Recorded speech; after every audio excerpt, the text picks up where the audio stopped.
أمي كم أهواها أشتاق لمرآها وأحن لألقاها وأقبل يمناها.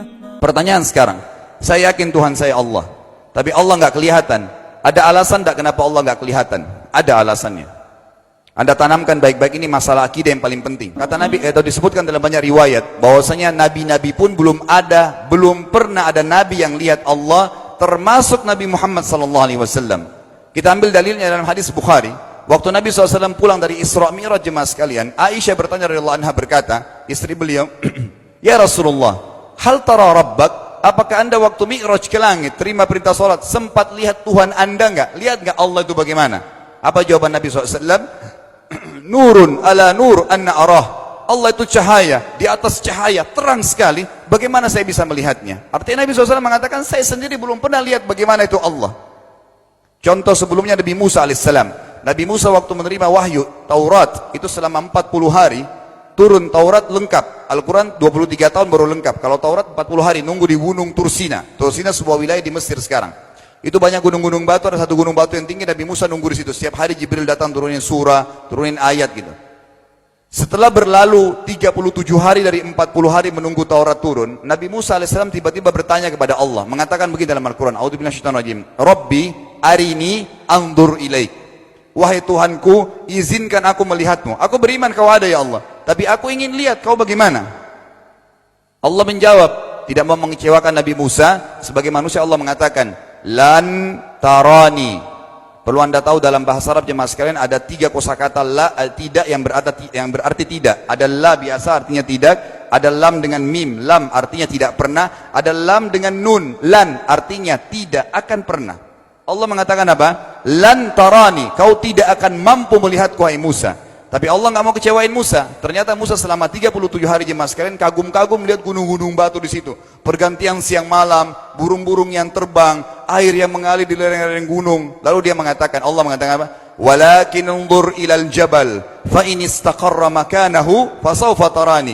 Coba kamu lihat gunung-gunung batu di sekitarmu hai Musa. Kalau mereka bisa menampung kedatanganku, kata Allah, kau akan bisa melihatku.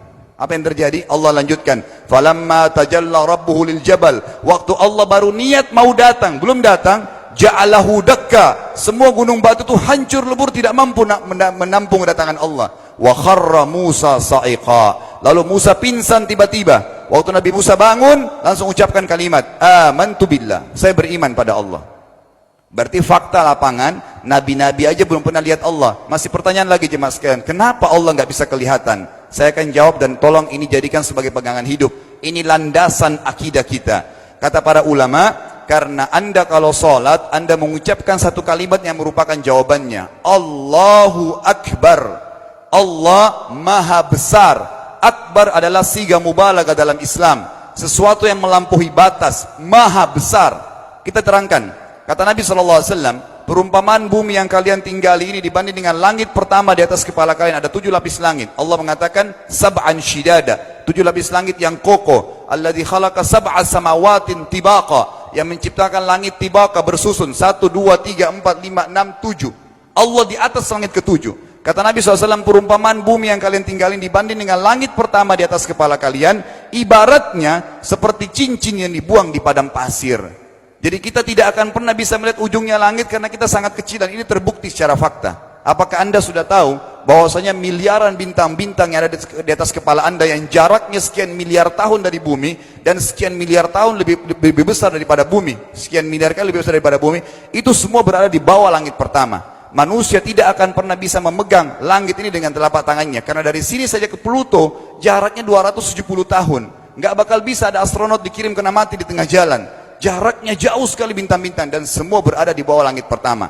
Kata Nabi SAW, di atasnya ada langit kedua besarnya, digabung antara bumi sama langit pertama seperti cincin dibuang di padang pasir. Langit ketiga, 2, 1 dan bumi digabung tiga-tiganya, di mana langit ketiga seperti cincin dibuang di padang pasir, sampai langit ke-7, 5, 6, 4, 3, 2, 1 dan bumi, 7 digabung, dibanding langit ke-7 seperti cincin dibuang di padang pasir. Dan langit yang luas ini jemaah sekalian dipenuhi dengan makhluk Allah yang lain namanya malaikat. Dalam hadis Bukhari kata Nabi SAW, waktu saya sedang dimi'rajkan ke langit, tidak ada 4 jari pun ukuran di langit yang luas itu, kecuali saya temukan malaikat yang sedang ruku atau sujud, penuh dengan jumlah mereka. Anda tahu malaikat itu ada namanya nama kelompok. Seperti Raqib, Atid itu kelompok. Di bawah Raqib banyak miliaran malaikat, di bawah Atid miliaran malaikat. Sama dengan Munkar Nakir. Ada memang nama kelompok. Makanya kalau manusia 5 miliar, Raqib Atidnya 10 miliar. Raqib Atidnya 10 miliar. Lalu kata Nabi SAW, di atas langit ketujuh ada Sidratil Muntaha.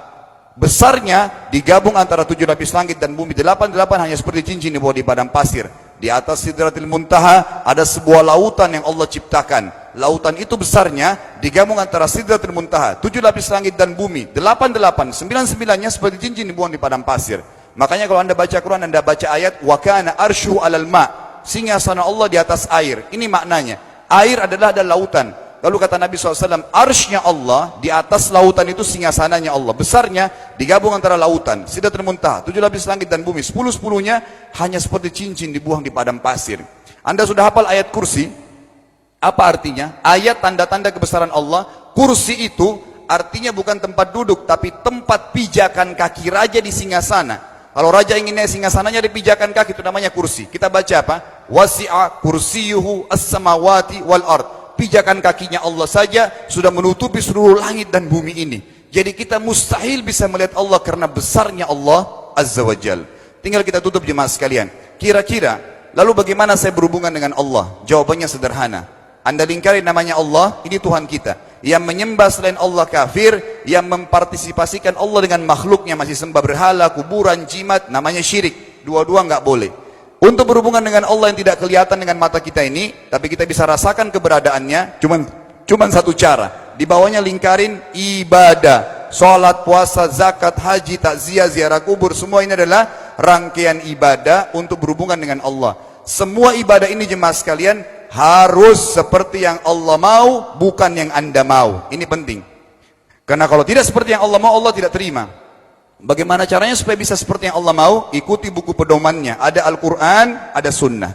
Yang beribadah keluar dari 2 pedoman wahyu ini tidak akan diterima oleh Allah. Seperti Anda kalau kerja di perusahaan, pimpinan perusahaan kasih peraturan. Senin pakai baju kuning, Selasa baju hijau, Rabu pakai baju hitam. Datang jam 7, keluar jam 5 sore. Ternyata Anda tidak. Hari Senin Anda pakai baju yang hari Rabu. Datangnya jam 9, keluar jam 2 siang. Dikeluarkan oleh pimpinan atasannya. Itu baru peraturan manusia.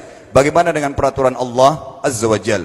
Maka kita simpulkan semua jemaah sekalian adalah, yakinlah Tuhan Anda Allah ada, satu-satunya Tuhan. Kalau Anda sedang sakit, yang ciptakan Anda Allah, yang ciptakan penyakit Allah, yang menciptakan kesembuhannya Allah. Kalau kita sedang musibah sama, kalau kita sudah senang juga sama. Semoga Allah SWT menjadikan kita orang-orang yang senantiasa beriman padanya, dan juga selalu berteguh dalam keimanan tersebut serta mengikuti syariat. أمي كم أهواها أشتاق لمرآها وأحن لي ألقاها